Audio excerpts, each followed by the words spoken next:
Hello, Connecticut, and welcome to the Paid Leave Podcast. The title basically says it all. I'm Nancy Barrow, and I will be delving into this new state program and how it can help you and your family. This podcast will give you information you should know about Connecticut paid leave and maybe just a little bit more. Connecticut paid leave brings peace of mind to your home, family, and workplace. Welcome to the Paid Leave Podcast. Today, I have the pleasure and honor of speaking to Chris Murphy, who is the junior United States Senator from Connecticut and has dedicated his career to public service as an advocate for Connecticut families. And in the Senate, he's a strong voice for mental health care access, common sense gun safety laws, and forward-looking foreign policy. And as a member of the Health, Education, Labor, and Pensions Committee, he fights for policies to support workers and their families, like making childcare more affordable, paid leave, and raising the minimum wage. We'll talk about the epidemic of loneliness and social isolation and social connection and how the Connecticut Paid Leave Program can help. Thanks for being here and welcome to the Paid Leave Podcast, Senator Murphy. Yeah, thanks for having me. Can you tell me why loneliness and isolation and social connection topics are so important to you, Senator? Well, great to be with you, and thanks for the question. It's a really important one. In our founding document, the Declaration of Independence, it states very clearly that every human being and every American has a right to pursue life, liberty, and happiness. That doesn't mean that government is supposed to deliver you the last mile of happiness, right? Your road to purpose and fulfillment and meaning, that journey has to largely be yours. But government, does have a responsibility to lay down the rules of society, the norms that we live under, to give you a shot at happiness. That's what our founding fathers charged us to do. And so I really think that we need to be having a conversation, not just about how many people have jobs, not just about how much money people are making, not just about what test scores our kids are getting, but whether we are, feeling content and fulfilled and happy as Americans, and whether government is really doing what is necessary in order for us to lead fulfilled lives. What we know is that there is more unhappiness out there in America than at any time in recent history. That doesn't mean there aren't a lot of people who are out there who are living great lives, who are happy, who are connected. But self-reported rates of unhappiness are rising. Self-reported rates of loneliness are increasing. And we feel it in the rising numbers of suicides, violence, addiction, the deaths of despair. There's all sorts of evidence around us to confirm that folks are feeling more disconnected than ever before. So, if you really care about the pursuit of happiness, you have to care about loneliness, because happiness data tells us that while a job and an income is important, what really matters, what really makes a fulfilled life, a happy life, is relationships, is a sense of connection to your community, belonging. And less people belong today or feel they belong than ever before. And government's got to have a conversation about that. So that's why I care about this epidemic of loneliness and aloneness in America, because I think my job is to help people on a route to fulfillment and happiness. And I don't think government's doing a really good job of having that conversation right now. It's really interesting that as a politician, you're talking about this feel-good, emotional connection with people. How has Washington responded to your comments about loneliness and social isolation? Mixed reviews, to be honest, right? Because you're right. To some people, they gobble this conversation up. Of course, government should be in the happiness business, right? When I wrote my first sort of essay on this topic called The Politics of Loneliness, I got such tremendous feedback from people in Connecticut who said, "Yes, this is what I've been talking about. My kids are withdrawing from society. My parents are alone. I'm so glad somebody in public life is talking about loneliness." But then there's the flip side of it. As you mentioned, some people say, well, this doesn't sound like a legitimate topic for government. One of the articles about my early work had the headline, "Chris Murphy wants to help you find friends," right? And that doesn't actually sound like a legitimate function of government to help people find friends. So I get mixed reviews, but it is largely apolitical. I have Republicans who work with me on this. I have Democrats who don't. I think that there is a growing recognition that this is a really legitimate topic to talk about. But I will be honest with you. Yeah, of course, there's some resistance. Well, healthcare is a huge topic across our country, and a lot of Americans are facing economic hardships because of their health. Since we began giving benefits, Connecticut paid leave, in January of 2022, we've helped over 109,000 workers in Connecticut who've applied to Connecticut paid leave for benefits, and we've paid out more than $719 million to those workers, whether it's pregnancy and bonding leave or taking care of their own serious health condition, or if they're taking care of aging parents as a caregiver. How important is this for Connecticut workers to know that this program is available to them and can help them when they're facing a serious health crisis? There's a very easy connection between paid leave and aloneness. So, because as you mentioned, many people are using this to take care of a loved one, right? You feel disconnected from your family if during a time of need, you can't be there for them or you can't be there for your child. And so as we're trying to build more connected families, you've got to give the ability of family members to respond when they have a family member, when they have a child who needs help or needs a parent home. But I think it's bigger and broader than that. I went down to rural North Carolina about a year ago to convene a conversation with folks there about the sort of spiritual state of rural America, Appalachia. And what they talked about mostly was abandonment. Mm-hmm. They felt like they had been abandoned by sort of the business community, by government. And when people are going through a really difficult health episode, and they have no ability to take care of themselves while continuing to make any kind of income, there's a real sense of abandonment. The idea that my community should have rules so that if I get hurt or I get sick through no fault of my own, somebody's going to take care of me. Like somebody's going to take care of me. And that can be your family, that can be your community, but our government is just all of us making collective decisions together. And so when the government collectively decides that we're going to give you an ability to care for a loved one, to take some time off to care for yourself, and make sure that you don't go bankrupt in the process. Right. It gives people a sense that they're not abandoned, right? It gives people a sense that we're in this together. And so as we try to build a common good society, paid family leave and family leave is really important to give us a sense that we're not going to be abandoned. Right. And I think we do give you financial security, right? We can give income replacement if you qualify. Well, you take time away from work to care for your own serious health condition, that of a loved one, including mental health, which we've been talking about. People also want a sense of stability, right? They have a job that they appreciate, that they enjoy, that they love, that they don't want to have to leave permanently, that they want to be able to come back to after they, have this period of time where, for instance, they're taking care of a mental health need. So, people want a sense that their community is looking out for them, but they also want a sense of stability, and paid leave, paid leave does that.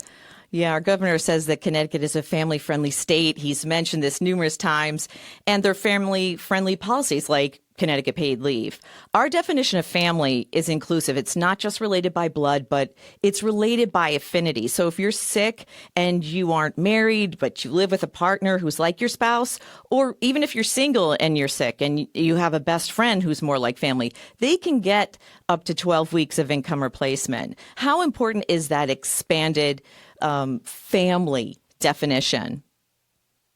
Yeah, I think it's really important. And I think we are headed into a world in which there are going to be all sorts of different kinds of family constructs. There are plenty of people who are going to be married and seek out marriage as an institution.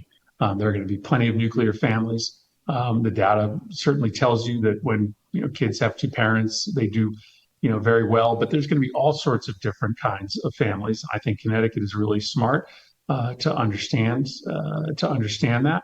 And again, that sense of connection that people need in order to feel fulfilled, feel like they have connection to purpose. It doesn't have to be the family. Often it is. Often that's the blood family, right? Often it is.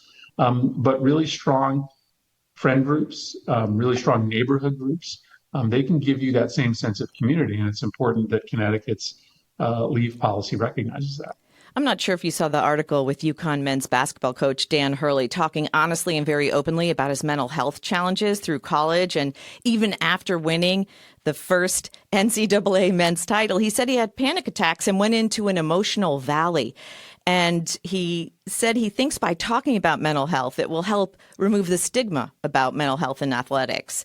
What are your thoughts about him talking so candidly about mental health? Well, I'm super proud of him. I mean, obviously, we love Coach Hurley for a number of reasons, but he speaks, a truth that's hard. And when you get to a position of leadership and authority like that, what a gift that he uses it in order to talk about his own challenges. Now, obviously, I've got a colleague here in the Senate, Senator John Fetterman, who, faced some real significant mental health challenges, some suicidal thoughts. He checked himself into inpatient psychiatric unit. He was there for, quite an amount of time. And we have an effective paid leave policy in the United States Senate. It's not, an official one like Connecticut does, but you don't lose your job as a United States Senator if you go seek help. He has come back stronger than ever. Incredibly powerful voice in the Senate, very popular back home. And you know why? Because he's talking honestly about something that everybody has experience with. And so I think it's so important when you have somebody like John Fetterman, somebody like Coach Hurley that are talking about these things. And then you see how they get rewarded for it, not marginalized, not shunned. And it gives you confidence that you can have either more private conversations with your friends and family about the way that you are feeling mentally unhealthy, or if you want to have a much more public conversation. I'm not telling you there aren't some people who still have old backwards views, but man, there's more open arms out there than ever before for folks who are entering into this conversation about mental health and their own mental health. And that's a serious health condition, and that's why we cover it in Connecticut Paid Leave. I'm talking to a father who lived in Florida, and they had their first baby there, and they had no paid leave and couldn't take any time to bond with their baby. And then they decided that they were going to go to a state that had paid leave, and they moved to Connecticut and had their second baby. And both mother and father took 3 months off to bond with their baby. I am amazed by that. And there are 43% of men who are using Connecticut Paid Leave to bond with their baby. How important is that as, you're talking about family and connection? Oh, it's just absolutely critically important. There are so many men out there who badly want to have that early bonding time. And now we have data to tell us, right, that that's just a critical moment for human development. And the closer that you feel to your parents, to your caregivers during those early years, it just hardwires your brain in a way that allows you to have more resilience and grit later on in your life. And so I think we are at a really interesting cultural moment where there's a conversation about changing views of masculinity. That old model where the man was out earning a living and the woman was home raising children, that is not the reality today, because in many households, maybe soon to be most households, the woman is earning the same or more than the man is. And men, sometimes begrudgingly, are coming to understand that masculinity it has to be defined not just by protection, but also by nurturing. And so more men are taking advantage of this resource in Connecticut because more men are realizing that it's really important for their child to have that sense of bonding early on, but that it's really important to the men as well. When you've done your walks across Connecticut, what are some of the concerns that you're hearing from people? I always refer to it as a grounding exercise because there's a tendency in this business to think that the things that are on, TV, cable news, dominating the internet are what people care about on the ground floor, and it just is not true. Yes, there is a subset of our country that is watching the Trump trial every night, paying attention to, whether he paid Stormy Daniels for this reason or that reason. But that is a very small slice of this country. Most people are getting up every day and caring about the same things that they cared about last year, 5 years ago, 10 years ago. Those things tend to be, how much am I making? Can I make ends meet for my family? How are my kids doing? Are they safe in their neighborhood? Are they doing well in school? Um, do I feel happy and fulfilled in my life? Do I have friendships and connections that matter to me? So those are the conversations that I have over and over and over again. And they remind me, not to chase those headlines. If I'm working on, public safety, schools, connection, and the economy, I'm probably scratching people where they itch. Yeah, I think people are really burned out by politics. I think there's a deep burnout with that. I was talking to a friend on Saturday about that. Well, I think people want politics to be connected to what matters to them, and that's why paid leave matters so much, because what is more important to you than feeling supported by your community at the most important moments in your life, when you have a child, or when you have a sick relative, or when you are sick, right? And those are the moments that define your life. Yeah. And so when government's talking about hush money payments to porn stars, that has nothing to do with me, right? When government's talking about supporting me at a really important moment when I need a little bit of a helping hand, like when my child is born or I get sick, man, nothing's more relevant than that. Senator, when you look back at your career as a U.S. Senator since 2013, what has been your finest moment, like your biggest achievement? Obviously, my political life, and in many ways, my entire life was changed during the Sandy Hook shooting. That happened in my district. At the time, I was just elected to the Senate. Those parents were all my age. My kids were the same age as the kids who died. So I spent 10 years after that trying to pass legislation that would, try to be more careful about who gets guns. And 2 years ago, summer of 2022, we passed the first anti-gun violence measure in 30 years. I was the author of that bill. Since that bill passed, crime in this country has plummeted. It's down 20% this year. It was down 12%, somewhere around there the year before. That's probably the most impactful thing that I've been a part of. And I hope to do more, but I was really proud to have written and passed that legislation and have seen it played out in a way that has made our streets and our community safer. Yeah, I think it affected everybody. And as a father, I'm sure that affected you too. I mean, it was deeply affecting to everybody in Connecticut. Yeah, I mean, what matters most to us? We talked about social connection, and that's true. But if you really dig down, the thing that matters most to you is the physical safety of your loved ones, right? You would trade anything to protect the physical safety of your loved ones. You'd give away your job, your house, you'd trade away your friends if that was what was necessary to protect your son or daughter from physical harm. And so it just has been a real hard thing for the American public to grapple with, that this is what matters most to me.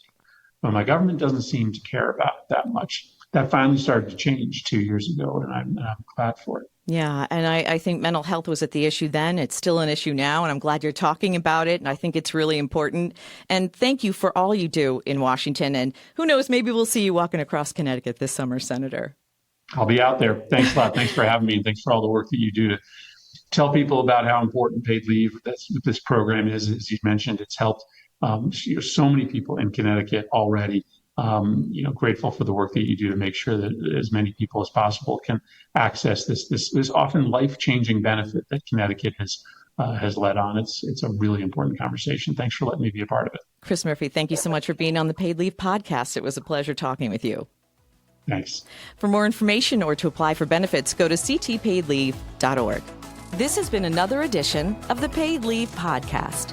Please like and subscribe so you'll be notified about new podcasts that become available. Connecticut Paid Leave is a public act with a personal purpose.